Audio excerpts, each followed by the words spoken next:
galmudug dad male hirshabeelle dad male koonfur galbeed cidla ma jirto jubbaland cidla ma jirto gobolkan banaadir cidla ma jirto Soomaaliya meesha kaliya deegaanka kaliya oo dad leh ay jiraan waa Puntland marka that's all maxaa ka qaban karnaa waxba laga ma qaban karo waxaan leeyahay hambalyo ujeedkeyguna wax kala maaha Puntland waxa ay gaartay in ay isku soo doortaan masiirkooda qof iyo cod haddaba iyadoo lagdanka siyaasadeed uu wada socday ayaa professorkani falanqeeyaha siyaasadeed waxa uu sheegay in Puntland maantay challenge-ga ay ku hayso dawladda federaalka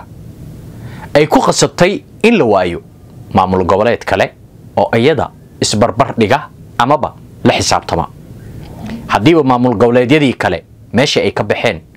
Puntland waxay xaq u yeelatay inay iyada masiirkeeda kagala hadasho iyadoo isbarbar dhigaysa dawladda federaalka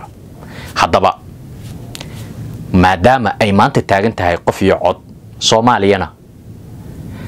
raadinta qof iyo cod riyadaasi lagu hungoobay sidee u aragtaa in Puntland ay maantay isku dooranayso qof iyo cod sidoo kale waxaan rabaa hambalyada inaan halkan jaaniska uga qaato ee shacabweynaha igu xiran ee u dhashay Puntland ina halkan aan uga hambalyeeyo haddii aad ka mid tahay dadka ku dhaqan reer Puntland ama daljoog ama dibad joog oo aad igu xiran tahay waxaan ku leeyahay hambalyo maanta muuqaalka hambalyada adigu ugu aadan yahay waxaan ka rabaa inaad share garayso hambalyada aan ku soo gudbiyay ee maantay aad ku yagleesheen masiirkiina inuu shacabka doorto haddaba professorka aan ku hormaro muxuu ka yiri dawladda federaalka Soomaaliya iyo maamul goboleedyada muxuu Puntland ku tilmaamay soo dhawow oo ila daawo galmudug dad male hirshabeelle dad male koonfur galbeed cidla ma jirto jubbaland cidla ma jirto gobolkan banaadir cidla ma jirto Soomaaliya meesha kaliya deegaanka kaliya oo dad leh ay jiraan waa Puntland marka that's all maxaa ka qaban karnaa waxba laga ma qaban karo because Puntland waa kaligeed haddaan dheeleen waryaa Puntland hold on miiska soo fadhiiso waxba ka qaldan ma jirto cid miiska la fadhiisanaysa Puntland oo ka socota galmudug oo ka socota hirshabeelle oo ka socota koonfur galbeed oo ka socota jubbaland taasa waxay keentaa marka waxa is arkaya madaxweyne Soomaaliyeed oo lagu doortay lagu doortay teendhada ku tilay afisioni oo dal iyo dad aan xukumin oo cid xukumo jirin oo hargeysa tiri waa tagnay oo garowe ay tiri dawlad madax banaanaan nahay oo kuwa kale ciidan kale يعني فيري dawladnimada Soomaaliya waxay u baahan tahay in si sax looga hadlo waa tahay sidoo kale waxa hambalyada ayadana geeskeeda ka soo dirtay xildhibaanka laga soo doorto aqalka Congress-ka ee dalka Mareykanka Ilhaan Cumar ayadoo markaasi hambalyadeeda ay u soo marisay barteeda TikTok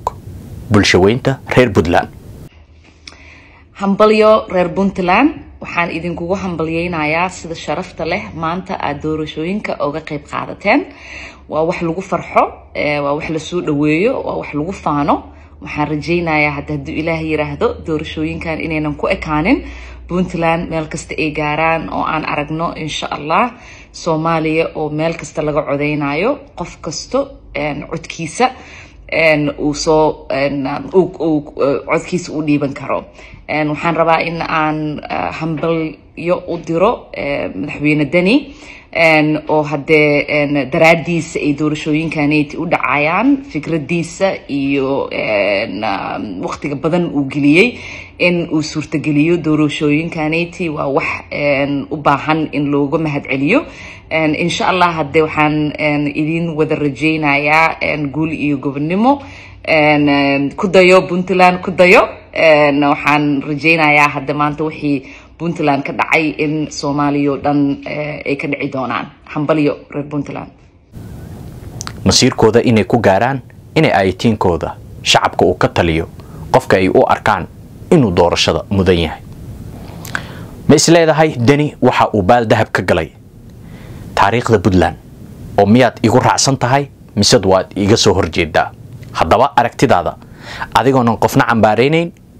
waxa ku fasaxay inaad commentiga ku soo qorto. sidoo kale Soomaaliya waxa ay iyada laftirkeedu ku dayasho ay kaga mudan tahay in maamul goboleedyada kale ay ayagu masiirkooda sida Puntland oo kale ay ku daydaan si ay ayagana uga baxaan buugan gaarka ah ee ku xindaaban 4.5ka si ay u gaaraan in qof walbaba codkiisa iyo aayihiisa uu sanduuqa ku rido. daawade ma kamid tahay maamul goboleedyada kale riyadaadu ma tahay in aad ka baxdo buugan yar ee xindaabka 4.5 oo codkaaga ma rabtaa qofkaad u aragto inuu masiirkaaga bixiyo ama aayatiinka ku qabto hogaamineed? fadlan ku dadaal sidii aad dawladdaada amaba maamulkaaga u bandhigi lahayd qaabku ku gaari lahaa qof iyo cod. haddaba aragtida waa commentiga. sidoo kale ha moogaan inaad muuqaalka share garayso, like-ta inoo saarto, love-ka inoo saarto. haddaad follow-ga